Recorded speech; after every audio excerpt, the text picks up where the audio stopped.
반갑습니다. 신화보로입니다. 드디어 제가 기다려왔던 순간이 왔네요. 바로 노트 10 플러스와 아이폰 11 프로 맥스의 카메라 성능 비교인데요.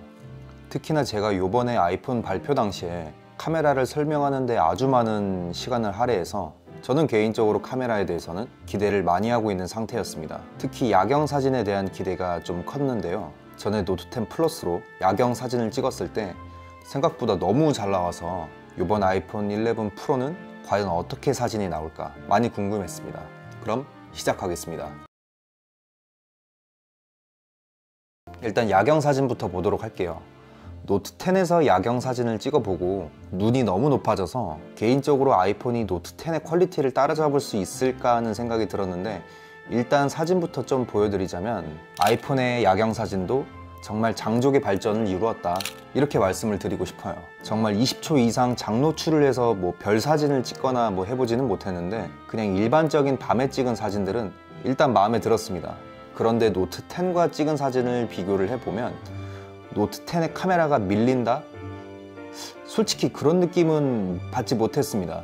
그리고 야경 사진을 찍을 때 노트는 하늘을 약간 푸른색이 들게 처리를 하는데 아이폰 같은 경우엔 정말 그냥 회색으로 표현을 하더라고요. 그리고 기본적인 색감 차이가 있었고, 이런 글자들의 디테일을 보면 노트 10이 조금 더 낫지 않나 라는 생각이 들었습니다.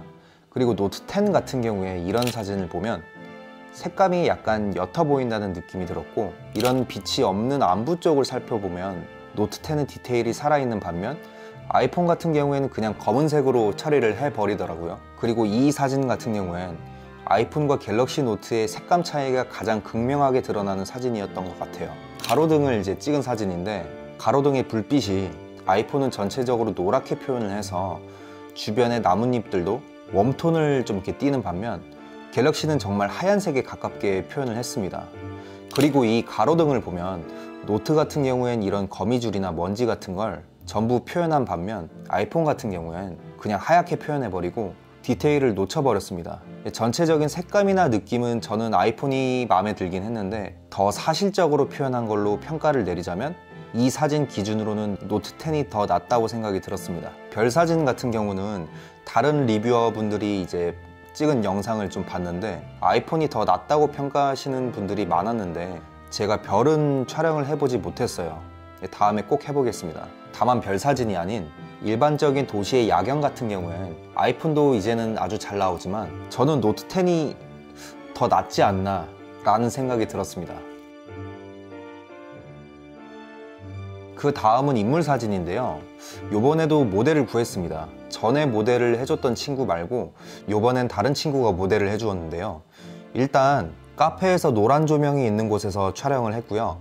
사진을 비교해보면 확실히 아이폰이 조금 더 노란색 느낌을 더 많이 나타낸다는 것을 알 수 있습니다. 아이폰은 전체적으로 색감이 웜톤으로 나오는 것으로 유명하죠. 이런 색감을 좋아하시는 분들도 아주 많고요. 그리고 피부 같은 경우엔 노트 같은 경우에는 보정이 살짝 들어가서 그런가 피부가 좋아 보이는 대신 디테일이나 선예도라고 하나요? 그런 것들이 살짝 뭉개지는 것 같은 느낌이 들었고, 아이폰은 너무 사실적으로 나오는 것 같아서 약간 부담스러울 수도 있겠다 하고 생각이 들었어요. 그래서 이런 것들 때문에 아이폰에 있는 기본 카메라 앱으로 인물 사진을 찍으시는 것을 꺼려 하시는 분들이 있죠. 일단 피부는 노트 10이 조금 더 좋아 보이게 나오는 것 같습니다. 사실적으로 나오는 건 아이폰이었고요. 그리고 이 사진들이 인물 사진과 라이브 포커스로 찍은 사진들인데요. 뒷배경이 흐려진 모습을 보면 저는 개인적으로는 아이폰이 조금 더 이쁘게 배경 흐림 효과가 나오지 않나 하는 개인적인 생각이 있었습니다. 참고로 이번 아이폰 11 프로 맥스와 노트 10 플러스로 찍은 걸 친구에게 둘 다 보여줬는데요. 친구는 갤럭시 노트 10 플러스가 더 나은 것 같다는 평가를 내주었습니다. 그 다음은 사물 및 풍경인데요. 전에도 말씀드렸다시피 저는 카페 가는 것을 좋아해서 제가 자주 가는 카페에 가서 두 가지 기종으로 전부 다 사진을 찍어서 확인을 해봤는데, 솔직히 저는 뭐가 더 좋다, 나쁘다 판단하기가 쉽지는 않았습니다.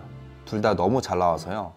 여기서도 역시 아이폰은 전체적으로 웜톤을 보였고요. 갤럭시 노트는 햇빛이 들어오는 곳에 푸른색 느낌이 도는 색감을 나타냈습니다.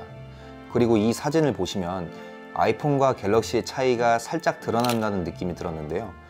둘 다 HDR을 켜놓고 찍은 사진인데 상대적으로 아이폰은 밝은 곳은 더 밝게, 어두운 곳은 더 어둡게 찍는 느낌이었고, 노트 10은 전체적으로 대비가 적고 밝은 곳과 어두움의 차이가 아이폰처럼 그렇게 크게 나오진 않았던 것 같아요. 그리고 이때 태풍이 온다고 그래서 풍경 사진 때문에 좀 걱정을 많이 했었는데 다행히 해가 쨍쨍 떠서 정말 제대로 사진을 찍어볼 수 있었습니다. 이제 카메라에 대해서 잘 아시는 분들이 카메라 성능 중 아주 중요하게 생각하시는 부분이 바로 다이내믹 레인지인데요. 밝은 부분과 어두운 부분의 디테일을 얼마나 잘 살려줄 수 있냐 하는 건데, 이걸 어떻게 테스트를 해야 할까 하다가 태양을 직방으로 사진을 한번 찍어 봤습니다.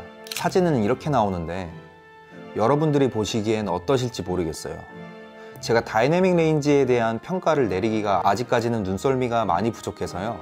혹시나 이 사진을 보시고 다이내믹 레인지에 대해 평가해 주실 분들이 있으시면 여러분들의 의견이 어떤지 댓글에 남겨주셨으면 좋겠습니다. 그 외에도 낮 사진들은 정말 뭐가 좋고 나쁜지를 모르겠어요. 저의 이 둔한 눈으로 봤을 때는 솔직히 해가 쨍쨍하게 잘 뜬 날에 외부에서 찍은 사진은 정말 판가름하기가 어려웠습니다. 노트로 찍은 사진들이 하늘색을 조금 더 색깔이 진하게 표현한다는 것 말고는 정말 박빙인 것 같아요.